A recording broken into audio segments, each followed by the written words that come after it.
ஓம் சாந்தி.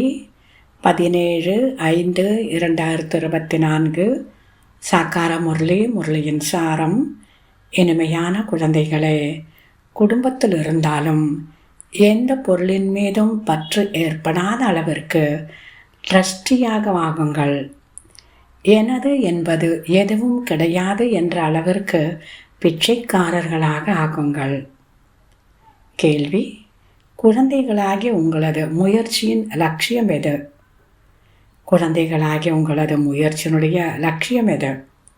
பதில்: நீங்கள் இறந்துவிட்டால் உலகமே இறந்துவிடும். இதுவே உங்களது லட்சியமாகும். சரீரத்தின் மீதிற்கும் பற்றுதல் நீங்கிவிட வேண்டும்.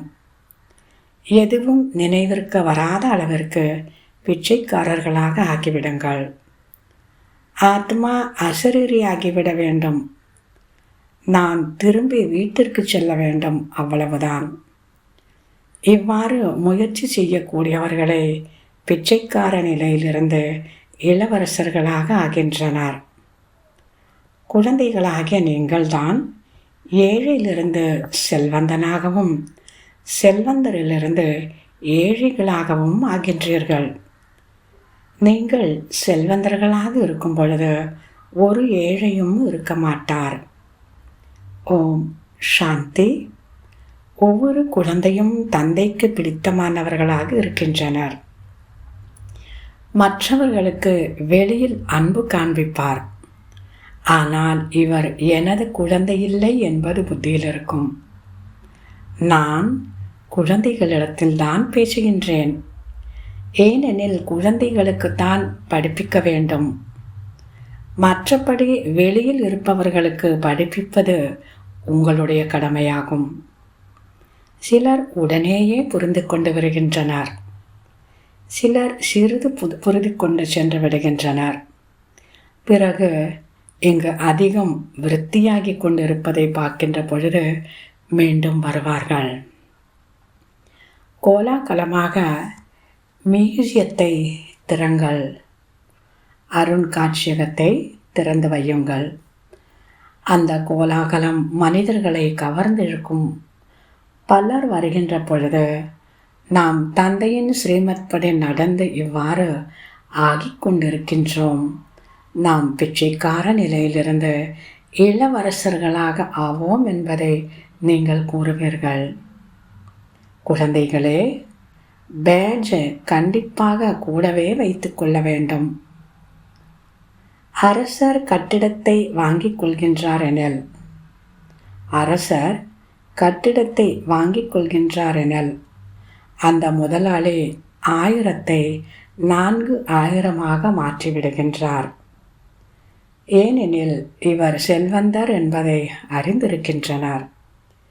இவர் அதிகமாக வாங்குகின்றார் என்று அரசர் ஒரு பொழுதும் நினைப்பது கிடையாது. அவர்களுக்கு செல்வத்தை பற்றிய கவலையே கிடையாது. அவர்கள் சுயம் யாருடனும் பேச மாட்டார்கள். அவர்களுக்கு தனி செக்ரட்டரி பேசுவார். பாபா நல்ல அனுபவசாலியாக இருக்கின்றார். ராஜாக்கள் யாரிடத்திலிருந்தும் எதையும் எதிர்பார்ப்பதில்லை. அவருக்காக தனி செக்ரட்டரி இருப்பார். அரசர்களிடத்தில் கருவூல தலைவர் இருப்பது போன்று இங்கும் சிவ பாபாவிற்கு முக்கியமான தலைவர் இருக்கின்றார். இவர் ட்ரஸ்டியாக இருக்கின்றார். பாபாவிற்கு இவர் மீது எந்த மோகமும் கிடையாது.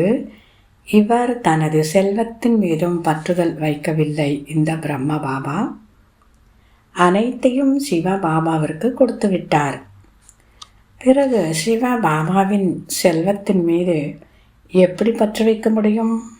இவர் ட்ரஸ்டியாக இருக்கின்றார். பிச்சைக்காரனாக எப்படியாவது என்பதை இப்போது நீங்கள் அறிந்திருக்கின்றீர்கள். எதுவும் நினைவிற்கு வரக்கூடாது. ஆத்மா அசரீரியாக ஆகிவிட வேண்டும். இந்த ஷரீரத்தையும் தன்னுடையதாக நினைக்காதீர்கள். என்னுடையது என்று எதுவும் இருக்கக்கூடாது. சரீரத்திலிருந்தும் பற்றுதல் நீங்க வேண்டும். நீங்கள் இறந்துவிட்டால் உலகமே இறந்துவிடும்.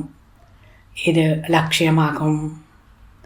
பாபா சரியாகத்தான் கூறுகின்றார் என்பதை உணர்ந்திருக்கின்றீர்கள். இப்போது நாம் திரும்பிச் செல்ல வேண்டும். சிவ பாபாவிற்கு நீங்கள் எதையெல்லாம் கொடுக்கின்றீர்களோ அதற்கு பலனாக மறுபிறவியில் கிடைத்து விடுகின்றன. ஆகையால் தான் இவை அனைத்தையும் ஈஸ்வரன் கொடுத்ததாக கூறுகின்றீர்கள். இது அவருடைய ரதமாகும். இவரை பாபா பூட்ஸ், அதாவது காலணி என்றும் டப்பா என்றும் கூறுகின்றார். லாங் பூட் அப்படின்னு கூட சொல்கிறாரு, டப்பான்னு கூட சொல்கிறாரு. இந்த டப்பாவில் அவர் வைரமாக இருக்கின்றார். யாரு? ஸ்ரீபாபா வைரம். எவ்வளவு முதல் தரமான பொருளாக இருக்கின்றது.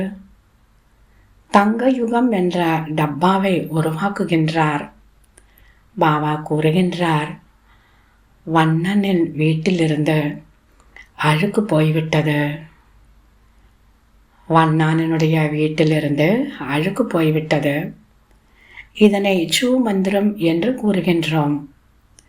சூ மந்திரத்தின் மூலம் வினாடியில் ஜீவன் முக்தி. ஆகையால் அவரை மந்திரவாதி என்றும் கூறப்படுகின்றது. நல்லது. தாரணைக்கான முக்கிய சாரம்.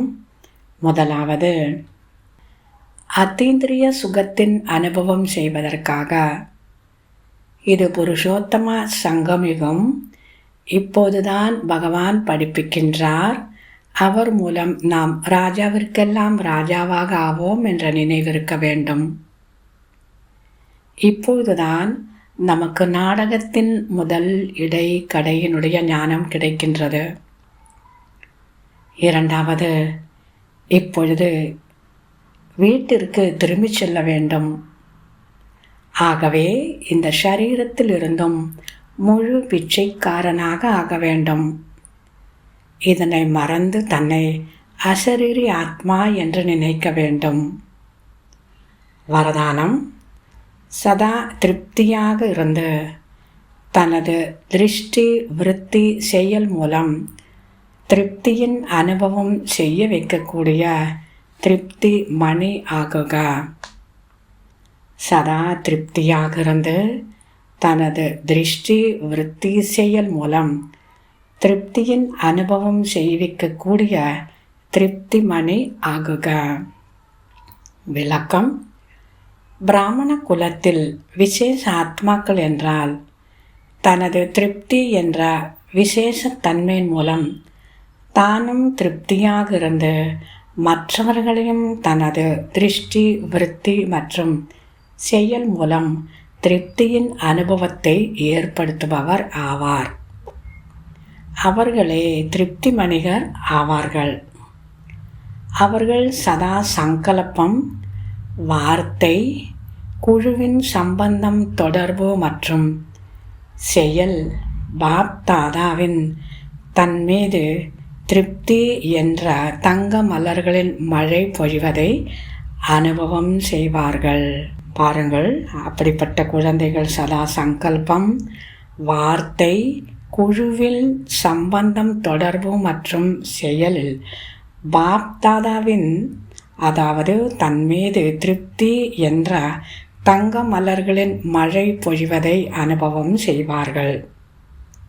இப்படிப்பட்ட திருப்தி மணிகள்தான் பாப் தாதாவினுடைய கழுத்தி மாலையாக ஆகின்றனர், ராஜ்ய அதிகாரி ஆகின்றனர், மேலும் பக்தர்கள் பூஜிக்கும் மாலையாக ஆகின்றனர்.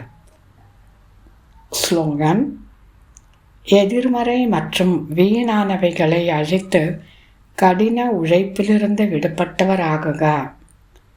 எதிர்மறை மற்றும் வீணானவைகளை அழித்து கடின உழைப்பிலிருந்து விடுபட்டவர் ஆகுக. நல்லது.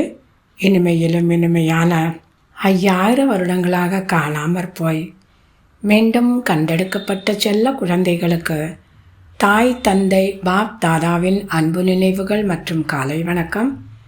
ஆன்மீக குழந்தைகளுக்கு ஆன்மீக தந்தையின் நமஸ்காரம். ஆன்மீக தந்தைக்கு ஆன்மீக குழந்தைகளின் நமஸ்காரம். ஓம் சாந்தி.